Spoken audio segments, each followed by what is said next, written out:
एक आदमी था जंगल में। वो एक पेड़ काट रहा था बहुत मेहनत से। पसीना बह रहा था, थक गया था। एक राहगीर ने देखा और बोला, भाई तुम्हारी आरी तो बिल्कुल ब्लंट हो गई है, इसे तेज क्यों नहीं कर लेते?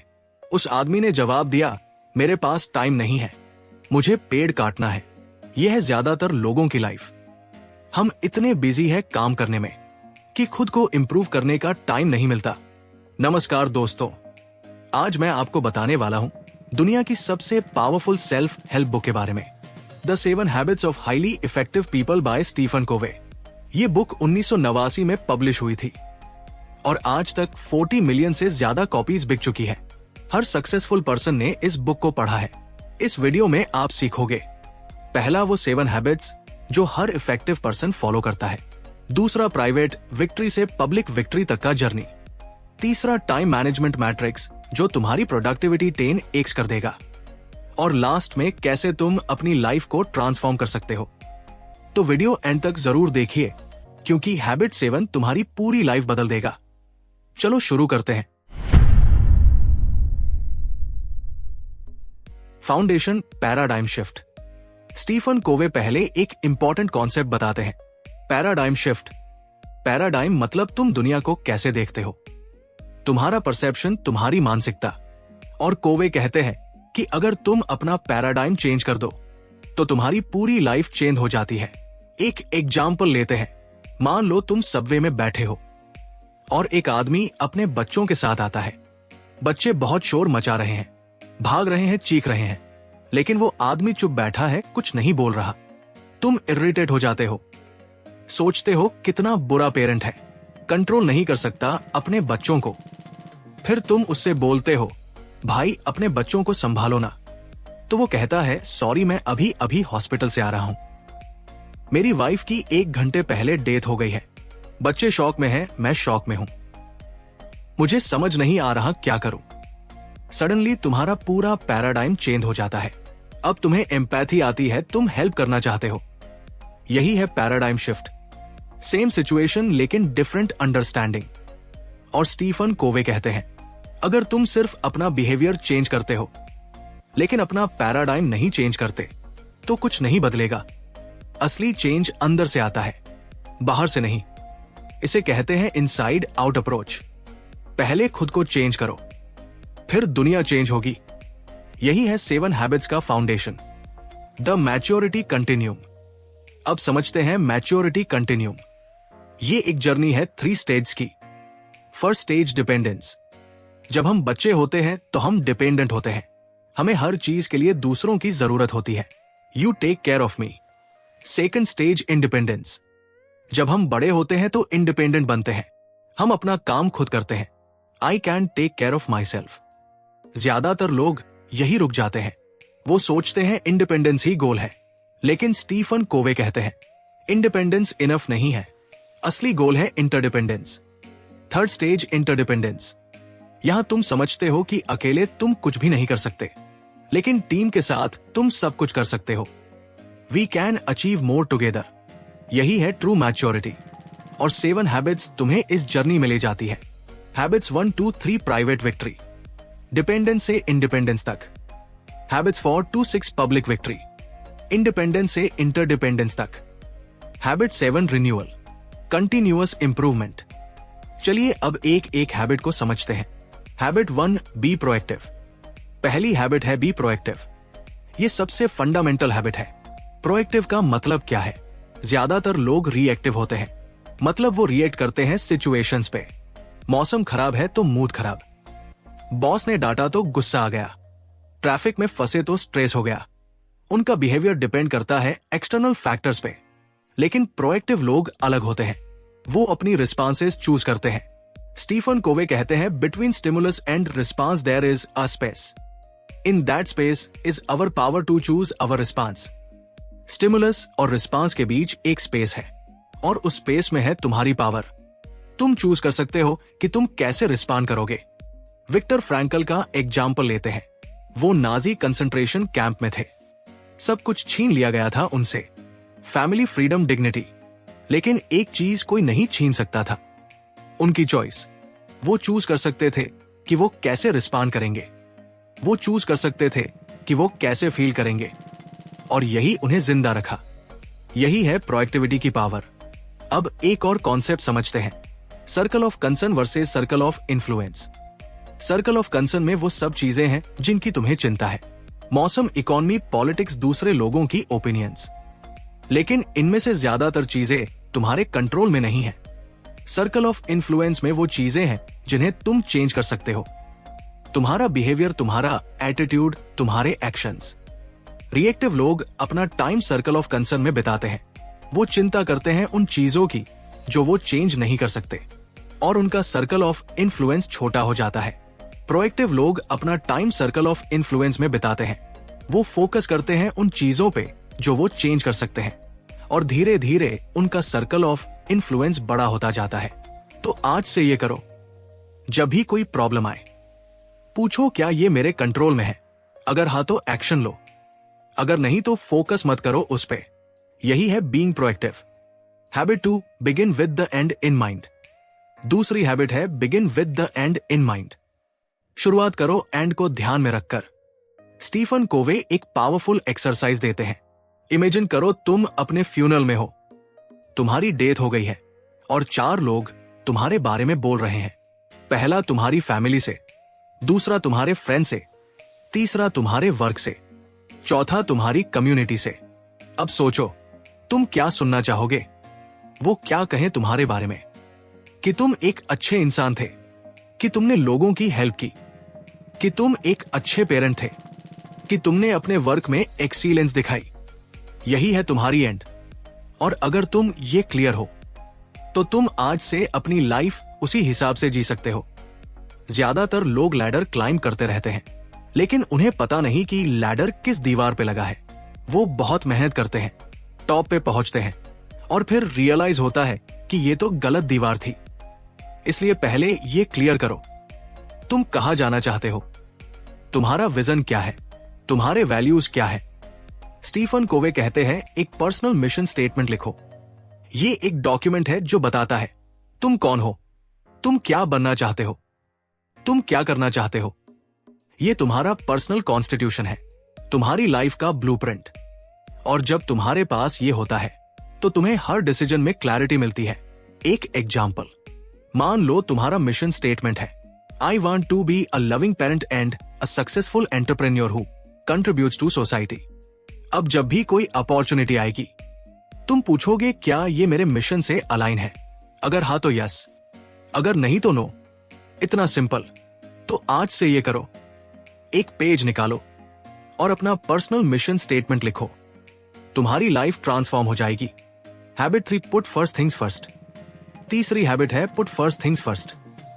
पहली चीजों को पहले रखो। यह है टाइम मैनेजमेंट की सबसे पावरफुल हैबिट। स्टीफन कोवे एक मैट्रिक्स बताते हैं, 2x2 मैट्रिक्स। एक साइड है अर्जेंट और नॉट अर्जेंट, दूसरी साइड है इंपॉर्टेंट और नॉट इंपॉर्टेंट। इससे बनते हैं 4 quadrants. Quadrant 1 urgent and important, crisis, emergencies, deadlines. जैसे एक्सीडेंट हो गया या प्रोजेक्ट की डेडलाइन कल है, ये करना ही पड़ेगा। Quadrant 2 not urgent but important, ये सबसे पावरफुल क्वाड्रेंट है। यहां आती है वो चीजें जो इंपॉर्टेंट है लेकिन अर्जेंट नहीं, जैसे planning, relationship building, exercise, study, preventive maintenance. ये वो चीजें हैं जो लॉन्ग टर्म में तुम्हें सक्सेसफुल बनाती है, लेकिन ज्यादातर लोग इन्हें इग्नोर कर देते हैं क्योंकि ये अर्जेंट नहीं लगती। Quadrant 3 urgent but not important, interruptions, कुछ फोन कॉल्स, कुछ मीटिंग्स, कुछ ईमेल्स। ये अर्जेंट लगती है लेकिन असल में इंपॉर्टेंट नहीं है, बस तुम्हारा टाइम वेस्ट करती है। Quadrant 4 not urgent, not important, time wasters, social media scrolling, binge watching, almost mindless activities. अब देखो ज्यादातर लोग अपना टाइम कहां बिताते हैं। क्वाड्रेंट 1 में 30 से 40%, हमेशा क्राइसिस मोड में। क्वाड्रेंट 3 में 20 से 30%, दूसरों की अर्जेंसीज में। क्वाड्रेंट 4 में 20 से 30% टाइम वेस्ट करते हुए, और क्वाड्रेंट 2 में सिर्फ 15%। यही है प्रॉब्लम। इफेक्टिव लोग क्या करते हैं, वो 60 to 70% टाइम क्वाड्रेंट 2 में बिताते हैं। वो प्लान करते हैं, वो रिलेशनशिप्स में इन्वेस्ट करते हैं, वो अपनी हेल्थ का ध्यान रखते हैं, वो नई स्किल्स सीखते हैं, और क्या होता है जब तुम क्वाड्रेंट 2 में ज्यादा टाइम बिताते हो? तो क्वाड्रेंट 1 छोटा हो जाता है क्योंकि तुम प्रिवेंट कर रहे हो क्राइसिस को। क्वाड्रेंट 3 छोटा हो जाता है क्योंकि तुम सीखते हो नो कहना। क्वाड्रेंट 4 छोटा हो जाता है क्योंकि तुम्हारे पास वैल्यूएबल काम है करने को। तो आज से ये करो, अपने सभी टास्क को 4 क्वाड्रेंट्स में कैटेगराइज करो और डिसाइड करो मैं क्वाड्रेंट 2 में ज्यादा टाइम कैसे बिता सकता हूं। यही है putting first things first. Private victory complete. तो दोस्तों, पहले 3 हैबिट से तुमने अचीव किया private victory. Habit 1 be proactive, तुमने सीखा responsibility. Habit 2 begin with the end in mind, तुमने बनाया vision. Habit 3 put first things first, तुमने सीखा प्रायोरिटीज। अब तुम इंडिपेंडेंट हो, तुम्हारा लाइफ तुम्हारे कंट्रोल में है, लेकिन असली मैजिक अभी बाकी है। अब आती है नेक्स्ट 3 हैबिट्स। Public victory. यहां तुम सीखोगे दूसरों के साथ कैसे काम करना है, कैसे रिलेशनशिप्स बनाना है, कैसे टीम्स लीड करना है। चलिए शुरू करते हैं। Habit 4 think win win. चौथी हैबिट है थिंक विन विन। ये एक माइंडसेट है, एक पैराडाइम है। ज्यादातर लोग सोचते हैं विन लूज, मैं जीतूं तो तुम हारो, या लूज विन, तुम जीतो तो मैं हारूं। ये स्कार्सिटी मेंटालिटी है। लोग सोचते हैं कि पाई लिमिटेड है, अगर तुम्हें ज्यादा मिला तो मुझे कम मिलेगा। लेकिन स्टीफन कोवे कहते हैं असली लीडर्स थिंक विन विन, मतलब दोनों जीत सकते हैं। ये अबंडेंस मेंटालिटी है। पाई बड़ी हो सकती है, हम साथ में ग्रो कर सकते हैं। एक एग्जाम्पल लेते हैं। मान लो तुम और तुम्हारा कलीग एक प्रमोशन के लिए कंपीट कर रहे हो। विन लूज थिंकिंग है मैं सबोटाज करूं उसे, मैं जीतूं वो हारे। लूज विन थिंकिंग है मैं बैक आउट हो जाऊं, वो जीते मैं खुश। विन विन थिंकिंग है हम दोनों बॉस से बात करें और एक सॉल्यूशन ढूंढे जहां दोनों को ग्रोथ मिले। शायद 2 नई पोजीशंस क्रिएट हो या एक डिफरेंट रोल मिले। यह है विन विन। और अगर विन विन पॉसिबल नहीं है तो विन विन और नो डील, मतलब बेटर है कोई डील ना हो बजाय इसके कि कोई एक हारे। स्टीफन कोवे एक और कॉन्सेप्ट बताते हैं, इमोशनल बैंक अकाउंट। हर रिलेशनशिप में एक इमोशनल बैंक अकाउंट होता है। जब तुम अच्छे काम करते हो, केयरिंग दिखाते हो, प्रॉमिसेस रखते हो, तो तुम डिपॉजिट करते हो। जब तुम बुरे काम करते हो, डिसरिस्पेक्ट दिखाते हो, प्रॉमिसेस तोड़ते हो, तो तुम विड्रॉल करते हो। और अगर तुम्हारा बैलेंस पॉजिटिव है तो छोटी मोटी मिस्टेक्स माफ हो जाती है, लेकिन अगर बैलेंस नेगेटिव है तो हर चीज एक प्रॉब्लम बन जाती है। तो आज से ये करो, हर रिलेशनशिप में डिपॉजिट्स करो। छोटी छोटी चीजें, थैंक यू बोलो, अटेंशन दो, प्रॉमिसेस रखो, एम्पैथी दिखाओ और हमेशा think win win. Habit 5 seek first to understand then to be understood. 5वीं हैबिट है seek first to understand then to be understood. पहले समझने की कोशिश करो फिर समझाने की। यह कम्युनिकेशन की सबसे पावरफुल हैबिट है। ज्यादातर लोग क्या करते हैं, वो सुनते नहीं, वो सिर्फ रिप्लाई करने का इंतजार करते हैं। तुम बोल रहे हो और वो अपने दिमाग में अपना आंसर तैयार कर रहे हैं। यह है ऑटोबायोग्राफिकल लिसनिंग। वो हर चीज को अपने एक्सपीरियंस से रिलेट करते हैं। तुम बोलते हो मेरी प्रॉब्लम यह है, वो बोलते हैं अरे मेरे साथ भी ऐसा हुआ था, और फिर वो अपनी स्टोरी शुरू कर देते हैं। ये एम्पैथेटिक लिसनिंग नहीं है। स्टीफन कोवे कहते हैं 5 लेवल्स ऑफ लिसनिंग है।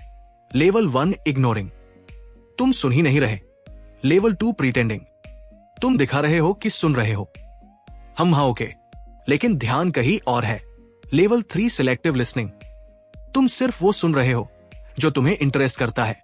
लेवल 4 अटेंटिव लिसनिंग, तुम ध्यान से सुन रहे हो वर्ड्स को।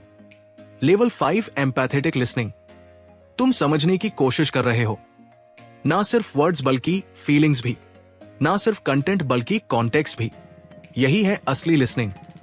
स्टीफन कोवे एक पावरफुल कोट देते हैं, most people do not listen with the intent to understand, they listen with the intent to reply.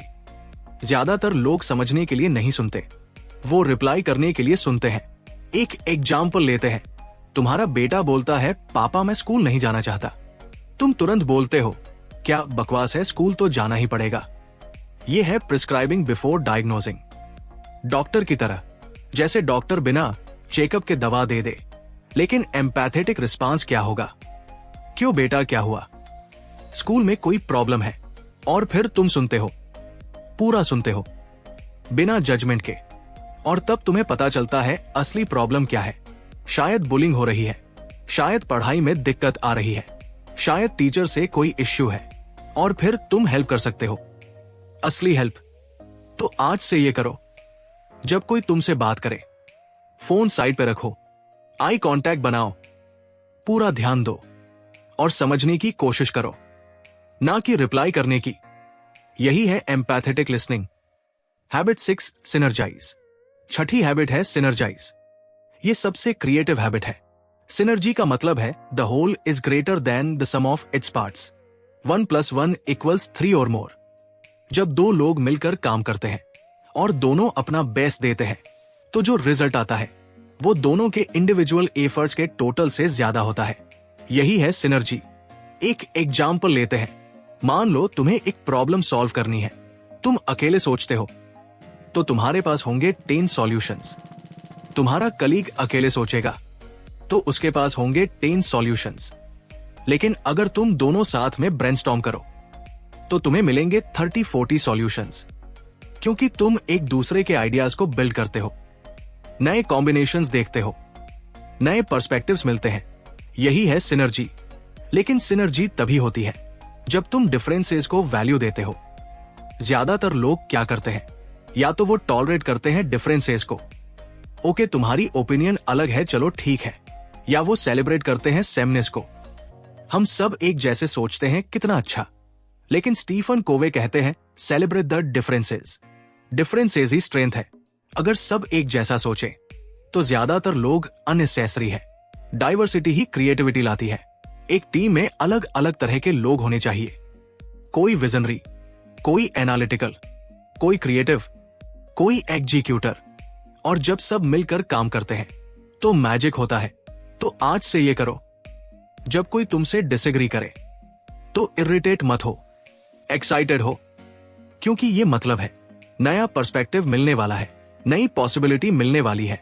यही है सिनर्जी। Public victory complete.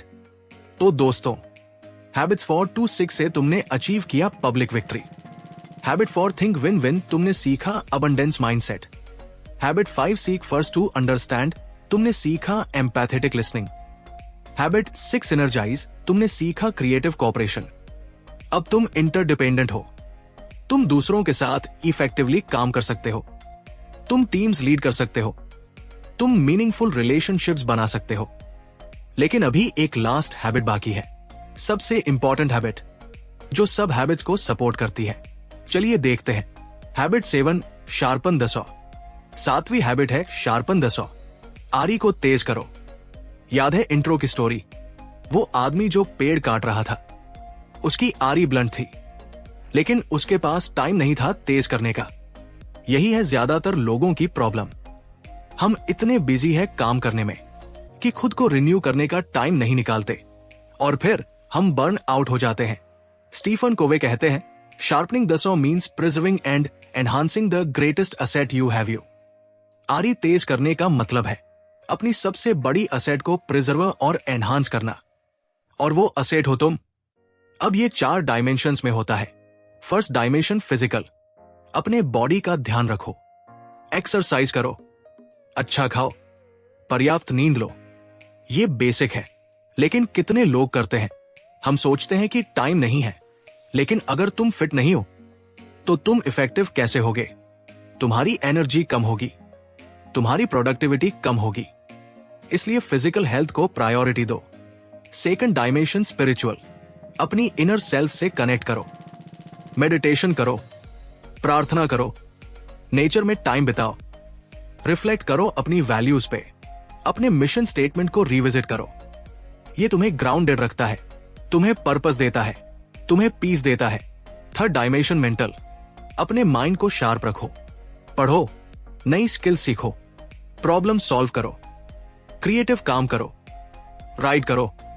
अगर तुम अपने माइंड को चैलेंज नहीं करोगे तो वो डल हो जाएगा, इसलिए कंटिन्यूअस लर्निंग जरूरी है। फोर्थ डायमेंशन सोशल इमोशनल, अपने रिलेशनशिप्स में इन्वेस्ट करो, फैमिली के साथ टाइम बिताओ, फ्रेंड से मिलो, इमोशनल बैंक अकाउंट में डिपॉजिट्स करो, एम्पैथी दिखाओ, कनेक्शंस बनाओ। हम सोशल एनिमल्स हैं, हमें रिलेशनशिप्स की जरूरत है। और स्टीफन कोवे कहते हैं ये चारों डायमेंशंस इंटरकनेक्टेड है। अगर एक नेग्लेक्ट करोगे तो बाकी भी अफेक्ट होंगे, इसलिए बैलेंस जरूरी है। एक और कॉन्सेप्ट है P/PC बैलेंस। P मतलब प्रोडक्शन, PC मतलब प्रोडक्शन कैपेबिलिटी। एक फेमस स्टोरी है, एक किसान के पास एक गूस थी जो रोज एक गोल्डन एग देती थी। किसान खुश था, लेकिन फिर उसे लालच आ गई। उसने सोचा अगर मैं गूस को खोल दूं तो सारे गोल्डन एग्स एक साथ मिल जाएंगे। उसने गूस को मार दिया, लेकिन अंदर कुछ नहीं था और अब उसे रोज का गोल्डन एग भी नहीं मिलेगा। यही है P/PC इम्बैलेंस। गोल्डन एग्स थे प्रोडक्शन, गूस थी प्रोडक्शन कैपेबिलिटी। ज्यादातर लोग सिर्फ प्रोडक्शन पे फोकस करते हैं और अपनी कैपेबिलिटी को नेग्लेक्ट करते हैं। वो इतना काम करते हैं कि बर्न आउट हो जाते हैं और फिर प्रोडक्शन भी स्टॉप हो जाता है। इसलिए बैलेंस जरूरी है। प्रोडक्शन भी करो, लेकिन अपनी प्रोडक्शन कैपेबिलिटी भी बनाए रखो। यही है शार्पनिंग द सॉ। तो आज से ये करो, हर दिन कम से कम 1 घंटा अपने रिन्यूअल के लिए निकालो। फिजिकल, मेंटल, स्पिरिचुअल, सोशल, चारों डायमेंशंस को कवर करो। ये वेस्टेड टाइम नहीं है, ये इन्वेस्टमेंट है और ये इन्वेस्टमेंट तुम्हें 10x रिटर्न देगा। Indian context. अब बात करते हैं कि ये हैबिट्स इंडिया में कैसे अप्लाई करें। Habit 1, be proactive. इंडिया में हम अक्सर ब्लेम करते हैं गवर्नमेंट को, सिस्टम को, सोसाइटी को, लेकिन प्रोएक्टिव बनो। अपने सर्कल ऑफ इन्फ्लुएंस पे फोकस करो। Habit 2, begin with the end in mind. हमारे यहां बहुत प्रेशर है पेरेंट्स का, सोसाइटी का, लेकिन अपना खुद का विजन बनाओ। अपना मिशन स्टेटमेंट लिखो। Habit 3, put first things first. हम बहुत रिएक्टिव हैं, हर छोटी चीज को अर्जेंट समझ लेते हैं, लेकिन टाइम मैनेजमेंट मैट्रिक्स यूज करो। क्वाड्रेंट 2 में ज्यादा टाइम बिताओ। Habit 4, think win win. Indian culture में कंपटीशन बहुत है, लेकिन कोलैबोरेशन सीखो। विन विन सोचो। Habit 5, seek first to understand. हम बहुत एडवाइस देते हैं, लेकिन सुनना सीखो। एम्पैथेटिक लिसनिंग प्रैक्टिस करो। Habit 6, synergize. डाइवर्सिटी को सेलिब्रेट करो, टीम वर्क की पावर समझो। Habit 7, sharpen the saw. हम अपनी हेल्थ नेग्लेक्ट करते हैं, वर्क लाइफ बैलेंस नहीं रखते, लेकिन सेल्फ केयर को प्रायोरिटी दो। रिन्यूअल जरूरी है। तो दोस्तों, ये थी the 7 habits of highly effective people की कंप्लीट समरी। अगर मैं इस पूरी बुक को एक लाइन में समराइज करूं तो वो होगी, private victory precedes public victory. पहले खुद को जीतो, फिर दुनिया को। ये बुक सिर्फ हैबिट्स के बारे में नहीं है, ये एक कंप्लीट फ्रेमवर्क है इफेक्टिव लिविंग का। ये सिखाती है कि कैसे हम अपनी पर्सनल लाइफ में सक्सेसफुल हो, अपनी प्रोफेशनल लाइफ में सक्सेसफुल हो, अपने रिलेशनशिप्स में सक्सेसफुल हो और अपनी पूरी लाइफ में बैलेंस रखें। याद रखो, हैबिट 1 से 3, private victory. Be proactive, begin with the end in mind, put first things first. ये तुम्हें बनाते हैं इंडिपेंडेंट। हैबिट 4 से 6, public victory. Think win win, seek first to understand, synergize. ये तुम्हें बनाते हैं interdependent. Habit 7, renewal, sharpen the saw. ये तुम्हें बनाए रखता है कंसिस्टेंट। और स्टीफन कोवे कहते हैं, to learn and not to do is really not to learn, to know and not to do is really not to know. सीखना और ना करना असल में सीखना नहीं है, जानना और ना करना असल में जानना नहीं है। तो सिर्फ ये वीडियो देखना काफी नहीं, इन हैबिट्स को इंप्लीमेंट करो, एक एक हैबिट, धीरे धीरे, और तुम्हारी लाइफ ट्रांसफॉर्म हो जाएगी। मैंने एक चैलेंज है तुम्हारे लिए। नेक्स्ट 7 डेज, हर दिन एक हैबिट पे फोकस करो। Day 1, be proactive. Day 2, begin with the end in mind, और सो ऑन। और कमेंट में बताओ तुम्हारा एक्सपीरियंस। मैं गारंटी देता हूं तुम डिफरेंस फील करोगे। अगर ये वीडियो आपको वैल्यूएबल लगा तो प्लीज लाइक जरूर करो और चैनल को सब्सक्राइब करो। ये हमारी 6th बुक समरी है और इन सभी 6 बुक्स ने एक कंप्लीट लाइफ ट्रांसफॉर्मेशन सीरीज बनाई है। एटॉमिक हैबिट से हमने सीखा छोटी हैबिट्स बनाना, रिच डैड पुअर डैड से हमने सीखा financial education, think and grow rich से हमने सीखा success mindset, psychology of money से हमने सीखा मनी बिहेवियर, इकिगाई से हमने सीखा लाइफ पर्पस, और 7 हैबिट से हमने सीखा कंप्लीट इफेक्टिवनेस सिस्टम। ये 6 बुक साथ में एक अल्टीमेट ब्लूप्रिंट है सक्सेसफुल, हैप्पी और मीनिंगफुल लाइफ के लिए। कमेंट में जरूर बताओ इन 6 बुक्स में से कौन सी आपकी फेवरेट रही और आप नेक्स्ट कौन सी बुक देखना चाहते हैं। मैं पर्सनली हर कमेंट पढ़ता हूं और रिप्लाई करता हूं। और अगर आप ओरिजिनल बुक पढ़ना चाहते हैं तो मैंने डिस्क्रिप्शन में लिंक दी है। ये बुक हर किसी को पढ़नी चाहिए, चाहे तुम स्टूडेंट हो, प्रोफेशनल हो, एंटरप्रेन्योर हो, पेरेंट हो। 7 हैबिट्स यूनिवर्सली अप्लाई होती है। मिलते हैं नेक्स्ट वीडियो में, तब तक के लिए अपना ख्याल रखो, अपनी हैबिट्स पे काम करो और याद रखो, sow it know it grow it. Being is not the result of doing, doing is the result of being. पहले बनो फिर करो। बहुत बहुत धन्यवाद। जय हिंद।